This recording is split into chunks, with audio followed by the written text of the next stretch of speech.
Ahmed, you want to start? Yep. Yep. I'll Cool. take it up. Hey, Coach, good to see you. Obviously got a chance to kind of looks like you put a premium on the offensive line this cycle. Just kind of wanted to hear what your thoughts on maybe one, why, and two, kind of what stuck out about some of these guys.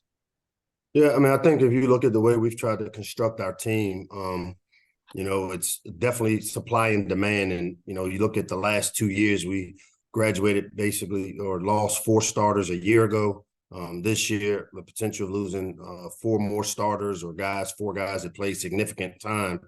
And so O-line was a major priority. The goal is to have at least 17 on scholarship if at all possible. And that's been depth has been an issue. So what we've tried to do now is fill that depth issue with the high school kids that you see, when we sign 8 high school offensive linemen, and then we've used the transfer portal to be able to plug and play some guys that will allow these guys the necessary time to develop, until we can get them up to speed. And most of these linemen, as you can see, have great length, the size potential to be what we're looking for. And if you want to win in the Big Ten, you've got to have your O-line and D-line set. And we were able to address the D-line a year ago. And this year there's been a premium and put a point of emphasis on creating the depth and developing the offensive line to be able to compete and win. We'll go to Wes Brown. Hey, Coach, on the topic of Braden Lee, obviously a late addition to the class there. I know his process was a little different. Well, I guess for this year, what was it like down the stretch, trying to get him in the fold? And then what does that, commitment mean impact-wise in terms of local recruiting? Yeah, I mean, when you're able to keep a talented player like Braden home, it's always helpful. His recruiting process was a very normal process to what we see here. Everybody in the country comes to the DMV, and I think it's a testament to the type of high school football players we have in this area, and to the high school coaches and the way they develop their players. And obviously Braden was a guy that was recruited by everybody. When you have the length that he has, as well as the short area quickness, the long speed, to be able to play out on that island, and in this league, we've been able to, the last few years, have a few corners drafted, and I think we'll have 2 of them drafted this year. And so Braden's one of those guys that we thought has the ability to come in and help us early.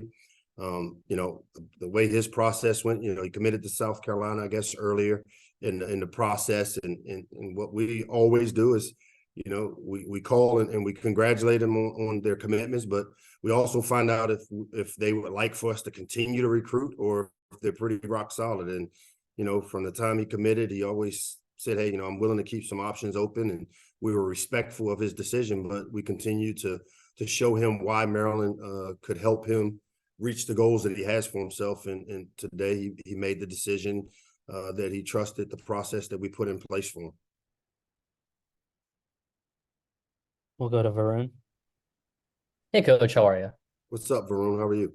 Doing well. Wanted to ask, with Braden Lee coming over from South Carolina, there's obviously a bit of a history between the two programs. What does this just add to the supposed rivalry between South Carolina and Maryland? It's hard to have a rival when we don't play football. Obviously, they recruit up here like everybody else. And, in a perfect world, I'd love to, as I always say, put a wall around the DMV and keep all these teams out. But, when you got talented players in your backyard, and as we found, there's enough good players right here at home, and we'll always start here first. But again, Braden saw the value in staying home and being able to help us continue the build and the process that we've started here. And, anytime you're able to get a guy like him, and obviously with the SEC ties and the Big Ten and us constantly competing, I mean, it was a good win for us, but I wouldn't say that there's a rival just yet until somebody schedules a game, and I'd be all for that. And then I wanted to ask, with the offensive lineman, you said that it usually takes them, 1 to 2 years to get that physical maturity to get onto the field. Is there anyone in this class that you think could maybe start from day one? I mean, the guys that come in with the size, I mean, you look in guys like Therese Davis and Ryan Howerton and those guys have the physical size to be able to do it, whereas some of the guys we signed are guys that we plan on growing over the next couple of years. When you're in the 280-pound mold, coming to the Big Ten. The goal is to get them over to 300 and develop size and strength and mass, because this is a big man's league. And we're one of the few teams that has skill that or continues to recruit the skill necessary for this league. But it all starts and ends with developing up front on the O-line and D-line. And we saw us take major steps on the D-line this year through recruiting and through the portal. And we focused and put a premium on offensive line this year. And then I wanted to ask with, obviously there's public recruiting ranking sites, but who's someone that's maybe you feel might be further down those lists that you think could have a big impact for this team? You know what? I haven't studied it enough to know who's down or who's up, because, when I put on the tape, we don't know how many stars they have. We don't necessarily follow it like that. But there are a ton of guys that, as I said before, most of these guys that we signed, we have had them in camp. We've had our hands on them in terms of being able to evaluate the skill and the characteristics we're looking for. And so, if they pass our evaluation and we have them here in camp and we feel as though they're good enough to help us take the next step as a program, we sign them. And so, I would venture to say that a lot of these guys that we've signed, I don't know how much notoriety they have or how well they're liked by the people outside our program, but I can tell you we didn't sign one guy that we didn't like or one guy that we didn't think would have the ability to help us either now or down the road here soon. Any specific names that stand out as day one contributors? Skill guys always, as you look to see the skill guys that are in our system, running backs, receivers, DBs, those guys, the further away from the ball they play, typically they're able to get on the field a little quicker because they don't have to deal with the physicality. And obviously with graduating 2 corners again, I would say, it's going to be competition there at the cornerback position, up front on the D-line. And you look at some of the guys that we've signed, outside linebackers. We've lost some linebackers this year as well. And I think the further away from the ball that the players are that we've recruited, the better chance they have getting on the field. Though there's always 1 or 2 guys up front that have shown the ability this year. Guys like Dylan Fontes and Levon Johnson contributed greatly on the D-line. And I think you'll see some of the younger O-linemen that come in with the necessary size. As the season goes along, we try to develop them. We try to play them enough to where if we need them, I can see some of those guys filling out our 2 deep. We'll go to Emmett. I wanted to circle back on Hey, what you Emmett, said how are you? about. I'm doing well. How are you? Good. You're busy. I wanted to circle back on what you said about possible flips and the like. From guys that have been on board with Maryland for a long time, how much work has to go into keeping them on board, over the course of their recruiting process and getting to the finish line? Yeah, it's a job that requires a lot of time. When you worry about the guys that once they commit, now you have the target on your back. Everybody has different approaches to recruiting, but most people, when they know who to attack, they try to find any weakness and every weakness they can to create the angst and the decision. And then you also have to recruit your current team, because these guys are being talked to and they're being poached and portaled. And so, the work of maintaining your current roster as much as you can, while also babysitting guys that are committed, that continue to be recruited like we do other people. So, not crying over the amount of work that it takes, but I can tell you it takes a lot of manpower, a lot of hours to continue to recruit the guys once they're on board, because now all the targets are pointing at you. And a follow-up, are there any assistants on your staff that maybe stood out to you as, really, really good recruiters this cycle that made a big impact? Well, the way recruiting works nowadays, it used to be a deal where it was one guy recruited all his area and traveled all over, but there's been so many it takes a village in recruiting now, because you're just dealing with the amount of people. And I would say that for the most part, each member of our staff, and the goal is, I tell every coach should be able to go get one great player that most people don't think we can get. And if the 10 full-times and myself were able to go land one great one that we typically, we would have to work hard to get, that's more than typically 1/3 of your class in the old days when you signed 25. And I can tell you that each coach in our program has contributed to the signing of this class. And it'd be tough to point out one guy that does it. The recruiting office with Mercy and those guys, and Brian Griffin and Marcus Thomas. I mean, they do a ton of the work. So there's a lot of places to spread the wealth around in terms of helping and putting this class together. We'll go to Andrew. Hey, Coach, how you doing? Andrew, what's up, man? Doing all right. I got a bit of a different question. About half your class is enrolling early for the spring semester. I was just wondering, is that point of emphasis during early conversations with these guys if they're able to get on campus early, and then just how important do you feel that is for the guys to get acclimated a semester beforehand?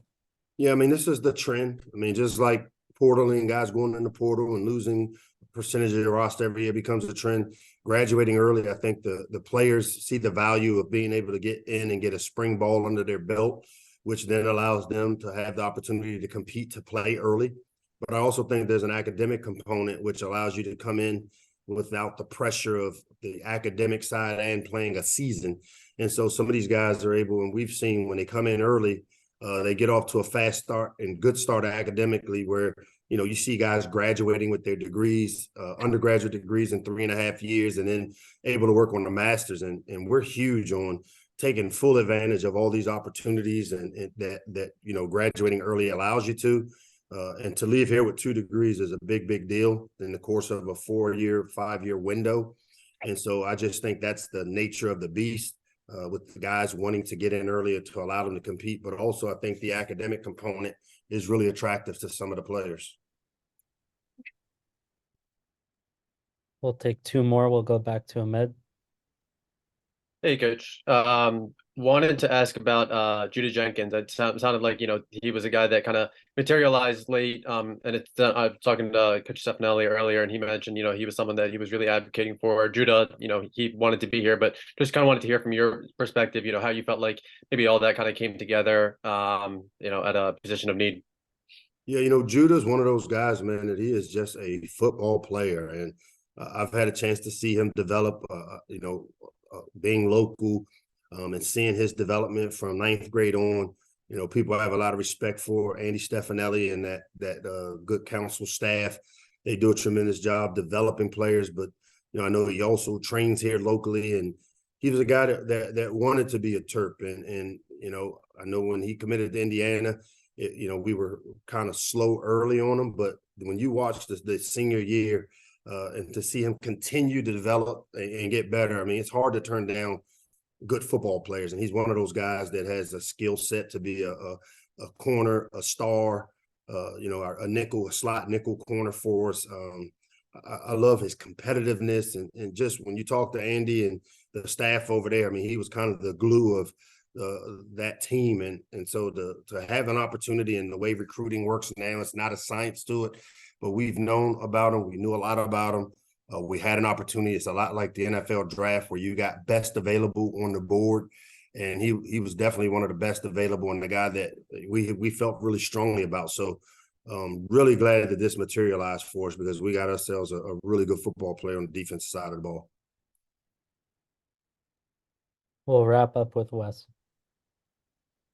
Yeah, Coach, you kind of talk about how important the bowl practices are for some of these early enrollees, being able to do that. But I know Lloyd Urban was a guy who didn't even play football this year, but was able to, being so local, come over and do meetings and watch practices and all that kind of stuff this fall. I know you've got some guys who aren't able to enroll early, but want to do that for the spring. How important is being able to attend those meetings and be a part of the program, even though you even can't necessarily practice? How important is that for their growth, even if it's not on the field? Yeah, I've sold the location of Maryland for years and years and years, and that's another example of what the location affords us to do, because to have local players that maybe aren't able to graduate early because of their school or playing other sports in which we are all for. To have the ability to drive over, and if you're not participating in spring ball, and we're a Tuesday, Thursday, Saturday team, so we always have meetings in between for spring practice, gives these players an opportunity to maybe get a jump start, even though they can't practice, but to sit in the meetings, to hear the installs, to to stand back behind on practice and watch and see the drill work and the installation that goes on in the field is you can't put a value for that, allowing some of these younger players that are in the area that can't graduate early. It still gives them a chance to develop within our system without necessarily practicing, which then allows when they show up here in June, it's not really the first time they've gone through one of our installs for offense, defense, or special teams. And we've seen over the years a ton of players take advantage of that, and it's benefited them being able to get on the field early. All right. Thanks, Coach. Thanks, everyone. Thanks, guys. Have a good holiday.